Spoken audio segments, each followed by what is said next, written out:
Opposition, Kemi Badenoch. Thank you, Mr. Speaker. At the CBI conference on Monday, the Chancellor said, and I quote, "I'm clear, I'm not coming back with more borrowing or more taxes. I know that telling the truth to this House is important to the Prime Minister. So will he repeat his Chancellor's pledge now?" Mr. Speaker, we set out our position at the budget that was just set out. We're fixing the foundations. We're dealing with the £22 billion black hole that they left. I'm not going to write the next 5 years of budgets here at this dispatch box. But, Mr. Speaker, we said we wouldn't hit the pay slips of working people. We passed the budget, we invest in the future, and we kept that promise. Mr. Speaker, he's not fixing any foundations. He's making everything worse. The whole House would have heard him refuse to repeat the Chancellor's pledge, a pledge as worthless as the manifesto promises that he's talking about.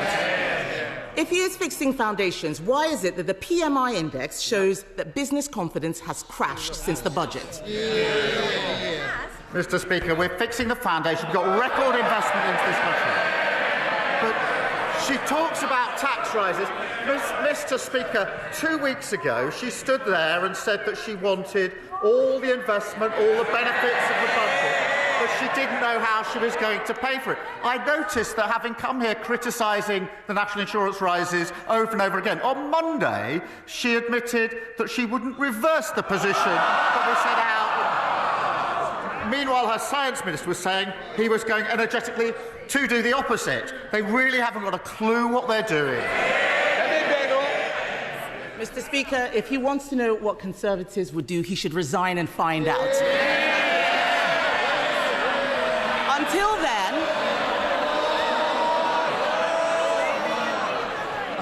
I'll decide when there's more. Mr. Speaker, until then, I'm the one asking the questions. There's a petition out there, 2 million people asking him to go. He's the one who doesn't know. He's the one who doesn't know how things work. It is not government that creates growth, Mr. Speaker. It is business. His employment secretary, I don't see her here, she wants more young people in work. But businesses say they are cutting jobs because of the Chancellor's budget.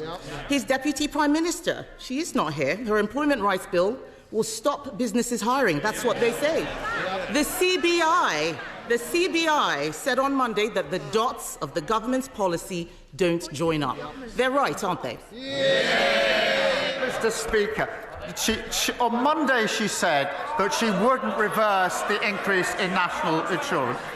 Yesterday, on their legacy legislation, their predecessor, they couldn't decide what their position was. Today, they've launched a policy commission asking other people to give them some ideas for government. And she talks about a petition. We had a massive petition on the 4th of July in this country.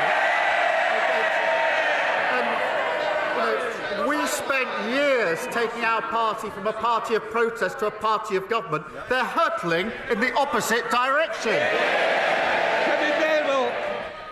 What a load of nonsense, Mr. Speaker.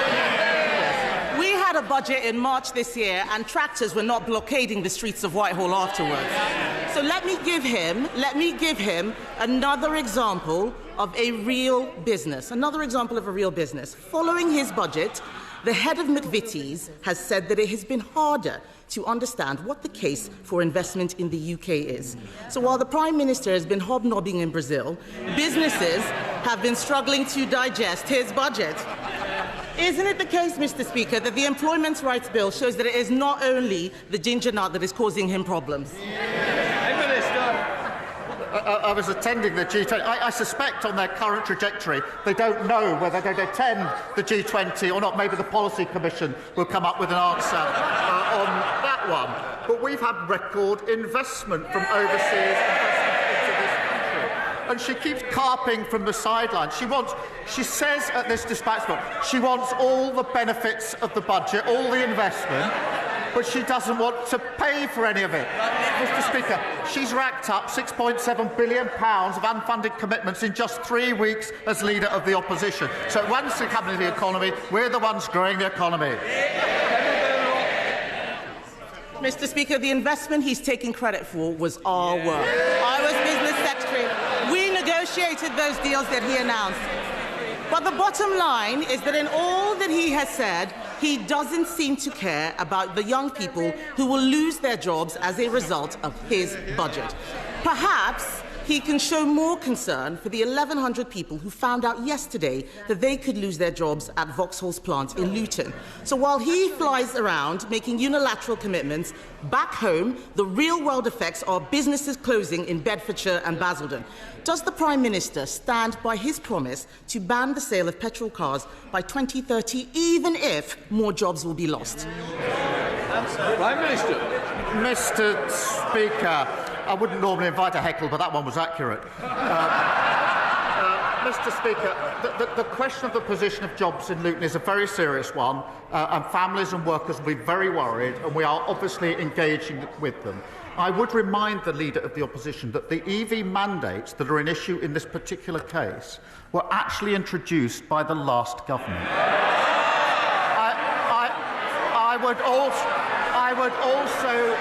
I would also remind her that she was the business secretary that introduced them. We're getting on with supporting those communities. She's shouting from the sidelines. Kemi Badenoch. Mr. Speaker, he clearly didn't read his briefing about the EV mandate. The fact is, we changed the date and made it easier for people. Everything he has done is attack people. The budget was an attack on farmers, an attack on workers, an attack on pensioners, an attack on the young, and an attack on thousands of charities and businesses across the country.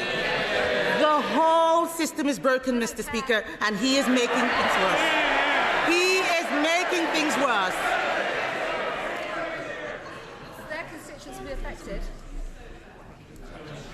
Mr. Speaker, he is making things worse. Everyone is unhappy. Isn't it a good thing that the Chancellor is an expert at customer complaints? Mr. Speaker, I think she's just read out the charge sheet against the last government. Everything is broken. And they come here every week with absolutely nothing to offer except complaints. Nothing constructive, no new ideas. They don't know what they're doing from one day to the next.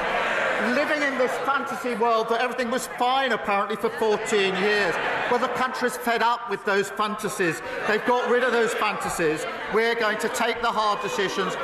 They're jumping on every bandwagon that's passing. We're taking the country forward.